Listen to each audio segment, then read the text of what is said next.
लाजर नामक एक व्यक्ति जो बैतनिया का वासी था बीमार था। बैतनिया में मरियम और उसकी बहन मार्था रहते थे।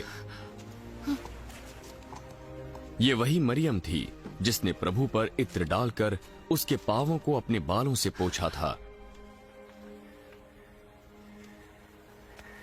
इसी का भाई लाजर बीमार था। अतः उसकी बहनों ने उसे कहला भेजा, प्रभु, तेरा प्रिय मित्र लाजर बीमार है। ये सुनकर यीशु ने कहा, इसका अंतिम परिणाम लाजर की मृत्यु नहीं होगा। ऐसा हुआ ताकि परमेश्वर को महिमा मिले और इसके द्वारा परमेश्वर के पुत्र की महिमा हो। यीशु मार्था और उसकी बहन और लाजर से प्रेम रखता है। फिर भी जब उसने सुना कि वो बीमार है तो जिस स्थान पर वो था वहां 2 दिन और ठहर गया। इसके बाद उसने चेलों से कहा, आओ यहूदिया को चले। हे रब्बी, अभी तो लोग उस स्थान पर पथराव करना चाहते थे, क्या तू फिर भी वहां जाता है? क्या दिन के 12 घंटे नहीं होते? कोई दिन में चले तो ठोकर नहीं खाता, क्योंकि इस जगत का उजाला देखता है, परंतु यदि कोई रात में चले तो ठोकर खाता है, क्योंकि उसमें प्रकाश नहीं। हमारा मित्र लाजर सो गया है, परंतु मैं उसे जगाने जाता हूं।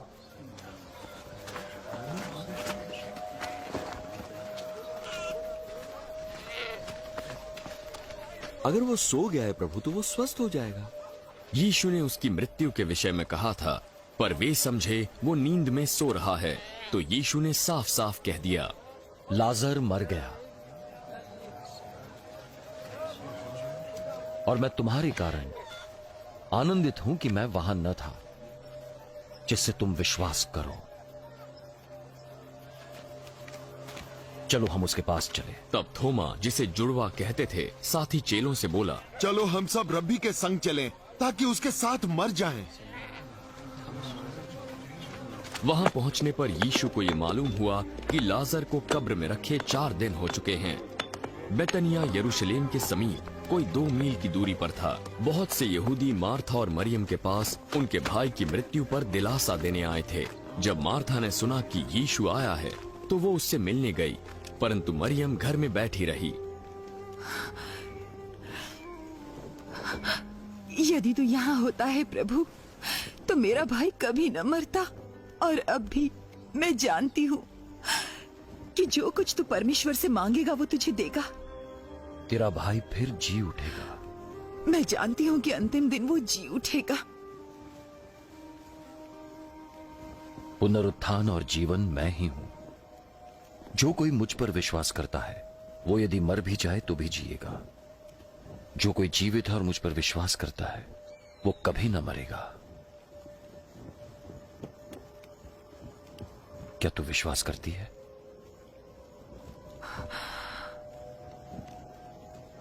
हाँ हे प्रभु, मैं विश्वास करती हूँ कि परमेश्वर का पुत्र मसीह जो जगत में आने वाला था वो तू है। ये कहकर मार्था गई और अपनी बहन मरियम से चुपके से कहा,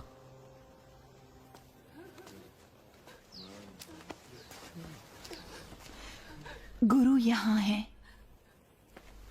और तुझे बुलाता है। जब मरियम ने ये सुना तो वो तुरंत उठकर उसके पास आई। यीशु अभी गांव में नहीं पहुंचा था, परंतु उसी स्थान में था जहां मार्था ने उससे भेंट की थी। तब जो यहूदी उसके साथ घर में थे और उसे दिलासा दे रहे थे, उसके पीछे हो लिए। जब उसे उठकर बाहर जाता देखा, वे समझे वो कब्र पर रोने जा रही है।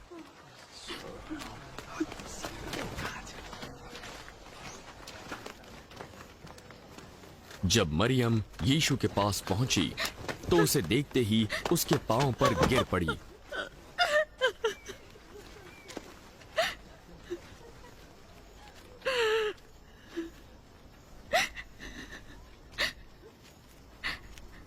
हे प्रभु,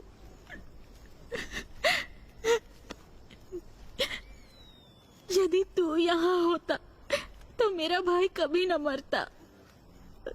जब यीशु ने उसको और उन यहूदियों को जो उसके साथ थे रोते हुए देखा,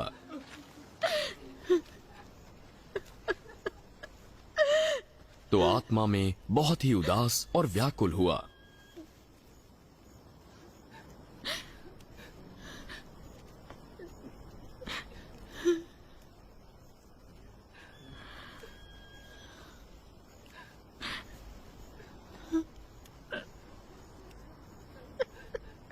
तुमने उसे कहां दफन किया है?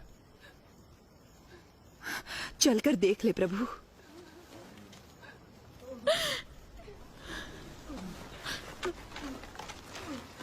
यीशु रोया। देखो वो उससे कितना प्रेम रखता था, लोग कहने लगे। परंतु उनमें से कुछ ने कहा, क्या ये जिसने अंधे की आंखें खोली ये भी ना कर सका कि लाजर न मरता? यीशु मन में फिर से उदास हुआ और वो कब्र पर गया, जो एक गुफा थी और एक पत्थर उसके मुंह पर था। पत्थर को हटा दो। हे प्रभु, उसमें से दुर्गंध आती होगी। उसे दफनाए 4 दिन हो चुके हैं। क्या मैंने तुझसे न कहा था कि विश्वास करेगी तो परमेश्वर की महिमा देखेगी?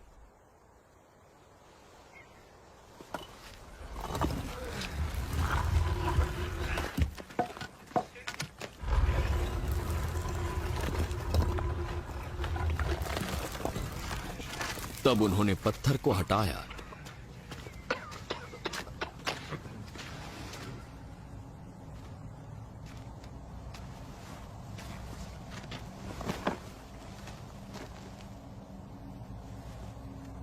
यीशु ने आंखें ऊपर उठाई। हे पिता, तेरा धन्यवाद जो तू मेरी सुनता है। मैं जानता हूं कि तू सदा मेरी सुनता है, परंतु उनके कारण मैंने ये कहा जो यहां खड़े हैं, जिससे वे विश्वास करें कि तूने ही मुझे भेजा है।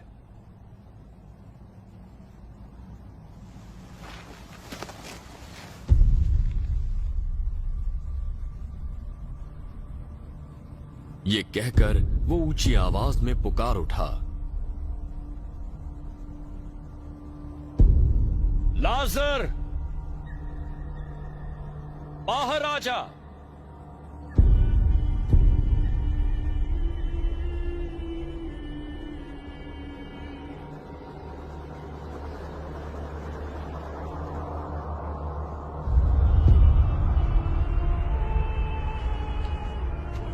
वो निकल आया।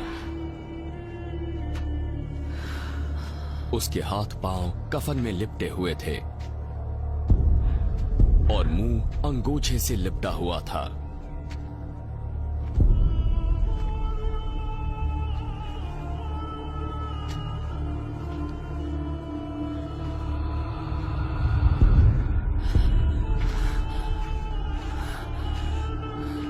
उसे खोल दो और जाने दो। तब जो मरियम के पास आए थे और यीशु के काम को देखा तो उनमें से बहुतों ने उस पर विश्वास किया।